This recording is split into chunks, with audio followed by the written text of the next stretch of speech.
देखो बच्चों, आज हमें जो ये जो वर्कशीट आई है इसमें हमें क्या निकालना है, हमें LCM निकालना है। ठीक है, जिसे हम लघुत्तम समापवर्त्य भी कहते हैं। ठीक है, अब जैसे कोई एग्जांपल ले लेते हैं हम 12 और 36 का, इनका हमें लघुत्तम समापवर्त्य जो है वो निकालना है। लघुत्तम समापवर्त्य निकालने के लिए हम इनके गुणजों पर ध्यान देंगे। ठीक है, जैसे 12 जो भी इसका टेबल है, 12 दूनी 24, 12 तीन 36, 12 चौक 48, है ना।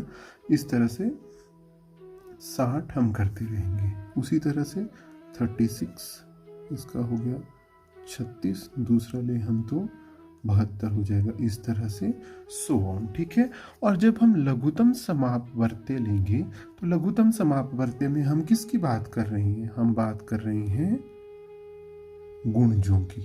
ठीक है, और लघुत्तम समापवर्त्य क्या होता है, जो दो हमें संख्याएं दी गई हैं उनमें से जो सबसे छोटा सार्वगुणज होता है। सार्वगुणज मतलब जो दोनों में कॉमन है। अब देख रहे हो आप 36 जो है यहाँ पे भी आ रहा है और 36 जो है यहाँ पे भी आ रहा है, तो ये क्या हो गया, ये जो 36 है ये क्या हो गया, इनका सार्वगुणज हो गया।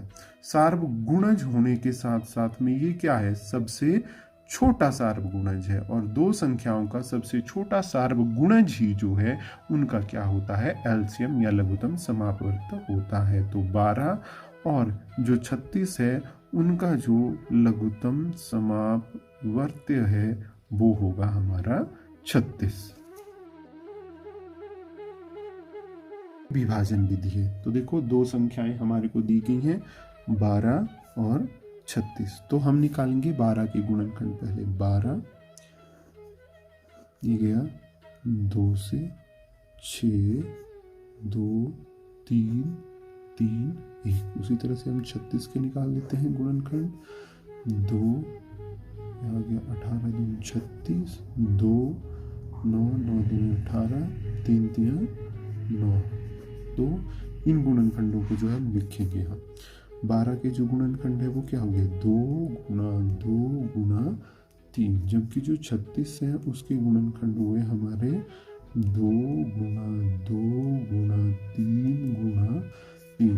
अब देखो, जब हमें एलसीएम निकालना है, लघुत्तम समापवर्तक निकालना है, तो क्या करेंगे हम, जो सार्वगुणनखंड है उनको सिर्फ हम एक बार ही लिखेंगे। जो सार्वगुणनखंड है उनको हम 2 बार नहीं लिखेंगे, उनको लिखना है एक बार। यहाँ पे तुम लोग गलती कर रहे हो, उनको 2 बार लिख रहे हो।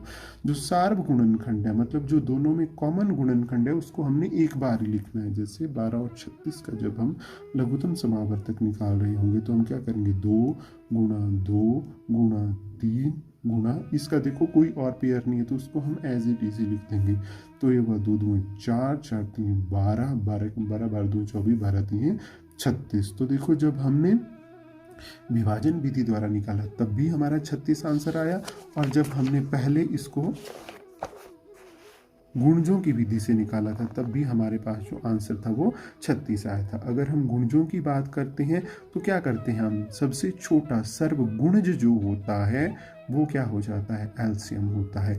आप लोग क्या गलती कर रहे हो, आप गुणज लिख रहे हो, फिर जो इनके सार्वगुणज हो उनको जो है आप कहाँ लिख के जा रहे हो, फिर जो हमारी विभाजन विधि है उसके द्वारा आप उसको सॉल्व करने का ट्राई कर रहे हो। तो ऐसे नहीं करना है बच्चों, ये अलग अलग विधियां। ये हमारी पहली विधि हुई जो कि हम क्या गुणजों के हिसाब से लिखेंगे, फिर जो सार्वगुणज होगा सार्वगुणजों को हम देखेंगे, और जो सबसे छोटा सार्वगुणज होगा वो क्या होगा, हमारा एलसीएम होगा। और दूसरी विधि जो है जो कि हमारी क्या है, विभाजन विधि है। तो विभाजन विधि में क्या करेंगे हम, जो सार्वगुणनखंड है उनको हम सिर्फ एक बार लिखेंगे, और जिस गुणनखंड का कोई पेयर नहीं है उसको हम एज इट इज लिखेंगे, और जब उनको जो है हम क्या करेंगे, गुणा करेंगे, तो जो आंसर आएगा वो हमारा एलसीएम होगा। तीसरी विधि ये है जिसमें हम दोनों को क्या लेते हैं, साथ लेते हैं। जैसे 12 और 36, तो ये गया इस तरह से, देखिए 2, ये आ गया 6, और ये आ गया हमारा 18। फिर से 2 से गया, यहाँ आ गया हमारा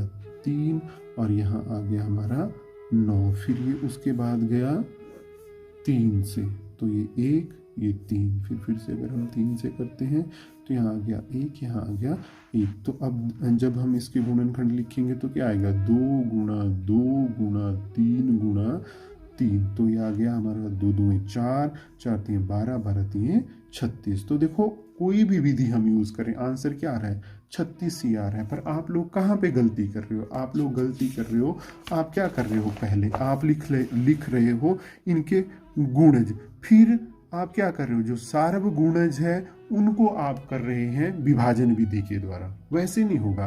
अगर आपने गुणजों की सहायता से निकालना है तो आप गुणज लिखेंगे, फिर जो सबसे छोटा सार्वगुणज होगा वो हमारा एलसीएम होगा।